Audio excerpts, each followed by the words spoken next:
L'école. Ce mot évoque bien des souvenirs. Pour certains, ce sont des découvertes passionnantes, des moments de camaraderie, le plaisir d'apprendre, et pour d'autres, c'est l'ennui, le stress, la pression des notes, la sensation d'être enfermé dans un cadre rigide où la réussite se résume à la capacité de restituer fidèlement ce que l'on a mémorisé. Pourtant, l'éducation devrait être synonyme de transformation, d'évolution. Apprendre, ce n'est pas seulement accumuler des connaissances, c'est changer. Mais notre système scolaire, de façon générale, privilégie la mémoire à l'apprentissage.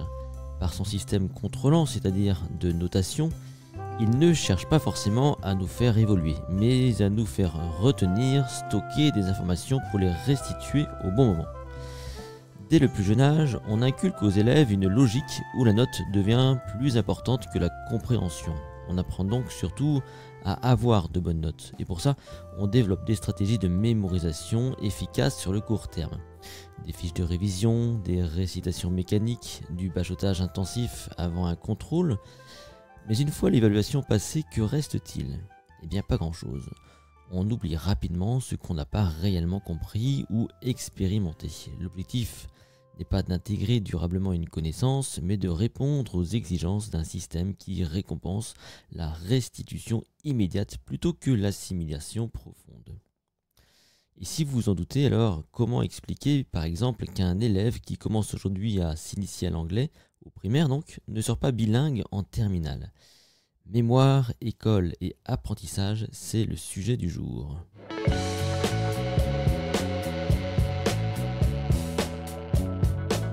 Bonjour, mon nom est Vincent Delormel, je suis ce qu'on appelle un mnémoniste, c'est-à-dire un spécialiste de la mémoire, et sur ce podcast, je partage avec vous mes astuces, mes stratégies pour optimiser et entretenir votre mémoire, votre attention, votre concentration, et même affiner votre esprit critique. Pour aller plus loin, vous pouvez me retrouver sur mon site les-secret.com et rejoindre la communauté de celles et ceux qui prennent soin de leur cerveau tout entier, notamment à travers le MemoCamp. Je n'ai pas aimé l'école, je fais partie de cette frange de la population qui s'y est ennuyée et qui y allait de façon stressée. J'avais l'impression de mieux apprendre avec mes copains, en jouant par exemple. Et pour autant, j'avais des déficits à peu près en tout, en vocabulaire, en compréhension, en ouverture. Issu d'un milieu modeste, visiter des musées n'était pas forcément une priorité dans notre famille. Mais ce qui m'a le plus déplu à l'école, c'est cette incessante notation. Les dictées avec toutes ces fautes qui enlevaient des points, ces corrections au crayon rouge qui rappelaient que c'était mal et qui petit à petit me faisaient hésiter entre la peur de me tromper et donc d'avoir du rouge qui m'enlèverait des points et la différence entre ça et donc ne rien répondre.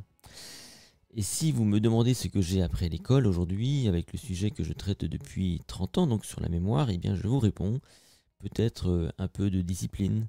Certainement le système de notation que je pourrais reproduire dans mon quotidien, un peu d'anxiété et bien évidemment des fondamentaux, lire, écrire, compter, mais je n'ai pas appris à parler anglais ou espagnol couramment.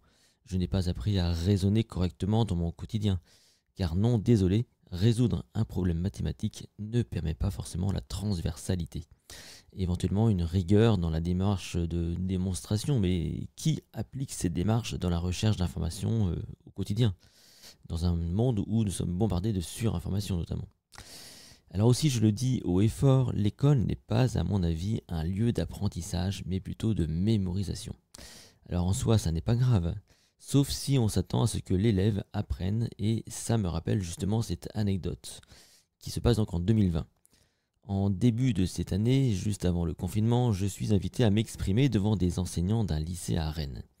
J'arrive sur les lieux, j'entre dans une classe, des enseignants sont assis 2 par 2 derrière des tables, je monte sur une estrade et derrière moi un tableau de craie noire, avec aussi une partie Velleda. Il y a aussi un rétroprojecteur et aussi un vidéoprojecteur. Ouf! Je me demande si par hasard il n'y aurait pas de la colle Cléopâtre quelque part.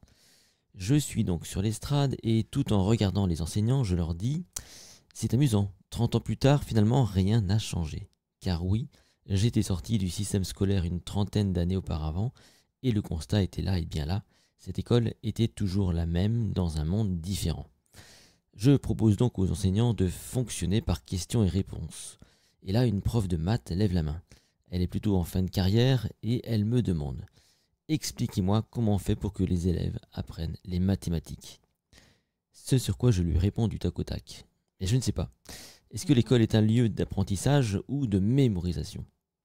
Cette question a monopolisé toute la séance sous forme de débat pour comprendre au final que notre école était bien régie par un système de mémoire plutôt que d'apprentissage.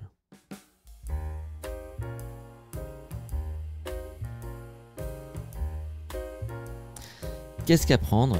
Qu'est-ce que mémoriser? Comment ces deux facultés fonctionnent? Pourquoi favorise-t-on autant finalement la mémorisation au détriment du véritable apprentissage? Alors peut-être parce que c'est plus facile à contrôler. Une note donne une illusion de mesure objective. Elle classe, elle hiérarchise, elle sanctionne. Elle permet de dire qui est bon et qui est mauvais, en oubliant une chose essentielle: l'apprentissage n'est pas un processus linéaire et uniforme. Chaque individu apprend à son rythme, par des chemins différents, selon son vécu, ses expériences, et surtout selon le contexte dans lequel il reçoit l'information. Les sciences cognitives nous montrent que ce qui favorise réellement l'apprentissage, c'est la diversité des expériences et des contextes. Alain Lurie, spécialiste de la mémoire et de l'apprentissage, a mis en évidence l'importance du phénomène d'apprentissage multi-épisodique. Pour bien apprendre, il ne suffit pas d'être exposé une seule fois à une information, il faut la vivre sous plusieurs formes dans des contextes variés afin qu'elle s'ancre dans notre mémoire de manière durable.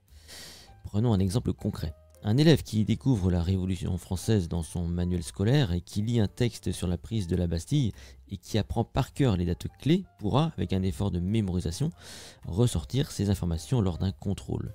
Mais qu'en retiendra-t-il vraiment dans quelques mois? En revanche, si cet élève a la possibilité de visiter un musée dédié, de voir des objets d'époque, d'entendre des récits immersifs, de jouer une scène de débat entre révolutionnaires et royalistes en classe, alors son apprentissage sera bien plus solide. Pourquoi? Parce qu'il ne s'appuiera plus seulement sur sa mémoire sémantique, celle qui stocke des faits et des concepts, mais aussi sur sa mémoire épisodique, celle qui enregistre les souvenirs vécus, les émotions, les interactions avec un environnement réel. Et c'est cette mémoire épisodique qui fait toute la différence entre une connaissance vite oubliée et un savoir profondément intégré. Lorsqu'un enfant apprend à faire du vélo, il ne se contente pas d'enregistrer une liste de consignes. Il monte dessus, il essaye, il tombe, il ressent, il ajuste. Et un jour, il sait. Définitivement. Il n'a pas seulement mémorisé comment faire du vélo, il l'a appris. Il en va de même pour toutes les connaissances complexes. On apprend réellement que lorsque l'on est plongé dans une expérience qui mobilise plusieurs aspects de notre cognition. Et le problème de notre école, c'est qu'elle propose un enseignement monolithique, où le savoir est souvent dissocié du réel. On apprend les sciences sans expérimenter, les langues sans les parler, l'histoire sans la voir. On enseigne des notions de façon abstraite et on s'étonne ensuite que les élèves peinent à en percevoir l'intérêt. Et pourtant, certaines pédagogies ont montré qu'un autre chemin est possible. Dès la fin du XIXe siècle, Pauline Kergomar, fondatrice de l'école maternelle en France, défendait l'idée que les enfants doivent apprendre en jouant, en manipulant et en explorant. Pour elle, l'apprentissage ne devait pas être seulement une contrainte, mais un plaisir naturel, un prolongement de la curiosité innée de l'enfant. Ces idées ont été appliquées en maternelle et en partie au primaire, où l'on favorise encore aujourd'hui l'expérimentation et la découverte sensorielle. Mais passé cet âge, dès le collège, l'école redevient sérieuse, rigide. On laisse de côté le jeu et l'expérience au profit des cours magistraux et des exercices standardisés. D'autres pays ont pu s'affranchir de cette vision figée. En Finlande, par exemple, on ne se contente pas d'apprendre des théorèmes mathématiques sur un tableau, on les applique à des projets concrets, à des constructions, à des défis pratiques. Au Bhoutan, l'éducation ne se limite pas à l'acquisition de savoirs académiques. On y enseigne aussi le bonheur, l'équilibre émotionnel, la pleine conscience, car apprendre à vivre est tout aussi essentiel qu'apprendre à résoudre une équation. En France, nous continuons pourtant à nous référer au principe de Jules Ferry établi en 1881. Alors ok, l'instruction obligatoire, gratuite et laïque a été une avancée majeure, mais la vision de l'école de cette époque est-elle encore adaptée à notre monde en perpétuelle mutation? À l'ère du numérique et de l'intelligence artificielle, devons-nous toujours enseigner comme si l'information n'était accessible que dans les livres et les salles de classe? Aujourd'hui, n'importe quel élève peut trouver en quelques secondes la réponse à une question sur Internet. Le défi de l'école ne devrait plus être de transmettre des informations, mais d'apprendre aux élèves à s'en servir, à les comprendre et à les analyser. Alors comment pourrait-on réinventer l'école pour en faire un véritable lieu d'apprentissage et non plus un centre de mémorisation forcée?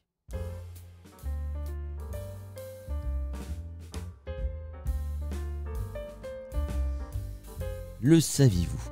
La notion de classe, telle que nous la connaissons aujourd'hui, avec des élèves assis en face d'un enseignant et souvent placés d'ailleurs sur une estrade, trouve son origine dans plusieurs évolutions historiques qui remontent à l'Antiquité, mais qui se sont surtout fixées avec l'essor de l'école moderne au XIXe siècle. Dans l'Antiquité, les écoles existaient déjà en Grèce et à Rome, mais elles ne ressemblaient pas à nos classes modernes.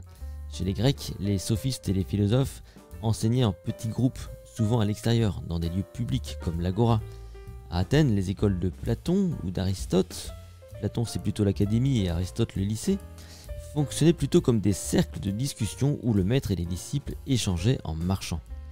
À Rome, l'éducation était plus structurée avec des écoles où l'on trouvait déjà des bancs et des enseignants debout face aux élèves. Mais la scolarisation concernait surtout les enfants de familles aisées et n'était pas systématique. Au Moyen-Âge, avec l'essor des écoles monastiques et ce qu'on appelle les écoles cathédrales, l'enseignement devient plus formel. Les moines instruisent de jeunes garçons en leur lisant des textes religieux et en leur demandant de les recopier.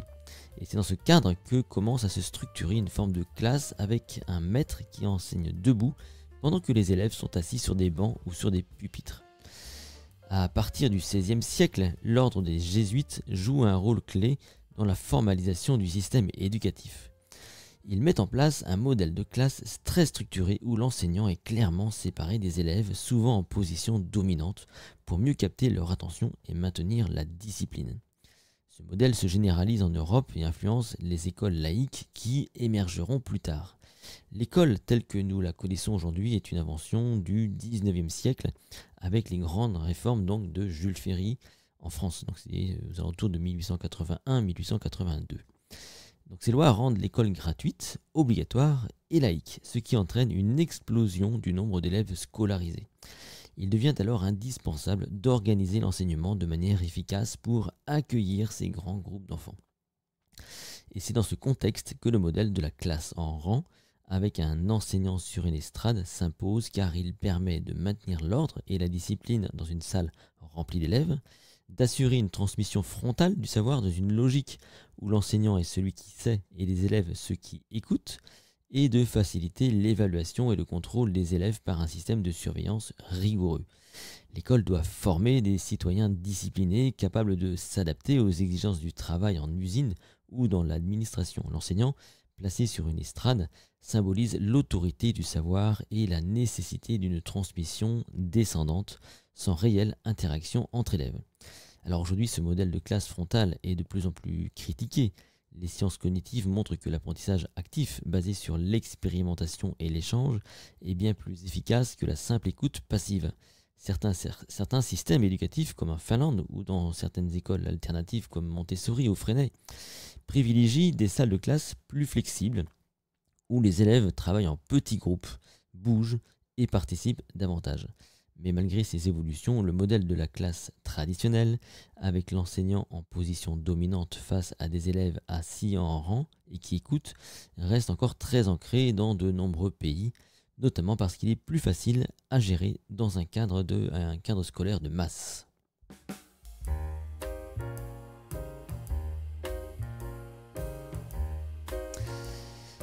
Si on voulait vraiment réinventer l'école, il faudrait peut-être commencer justement par remettre en question cette organisation spatiale.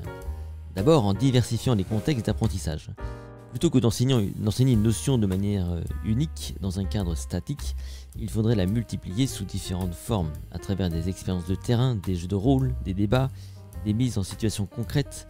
Chaque élève devrait pouvoir vivre l'apprentissage et non se contenter de l'enregistrer passivement assis derrière une table. Je reste par ailleurs persuadé qu'il faut repenser l'évaluation. Tant que la réussite sera définie par la capacité à obtenir de bonnes notes, les élèves apprendront avant tout à maîtriser les stratégies de notation et non à comprendre. Il faudrait donc privilégier des formes d'évaluation qui reflètent réellement l'apprentissage. Des projets de groupe, des démonstrations pratiques, des analyses personnelles. Il faut aussi redonner aux enseignants la liberté d'innover. Aujourd'hui, ils sont enfermés dans des programmes rigides qui limitent leur créativité. Or, un bon enseignant, c'est avant tout quelqu'un qui sait éveiller la curiosité, donner envie d'explorer, proposer des expériences marquantes. En leur permettant d'adapter leurs méthodes, de diversifier leurs approches, on transformerait profondément l'expérience scolaire. Et vous savez quoi? À chaque fois que je rencontre des enseignants, la plupart sont demandeurs. Car oui, les enseignants ont envie d'aider les élèves, nos enfants. Il ne s'agit donc pas simplement d'ajouter une dose de numérique ou de modifier les horaires des cours. Il faut une révolution éducative qui place l'apprentissage au cœur du système et non la mémorisation, qui est évidemment le moyen d'apprendre. Une école qui stimule la curiosité, qui encourage l'expérimentation, qui prépare réellement à la vie. Une école qui ne forme pas des élèves performants en contrôle, mais des individus capables de comprendre le monde et d'y apporter leur contribution. Et avec plaisir, beaucoup de plaisir, donnons du plaisir à venir à l'école.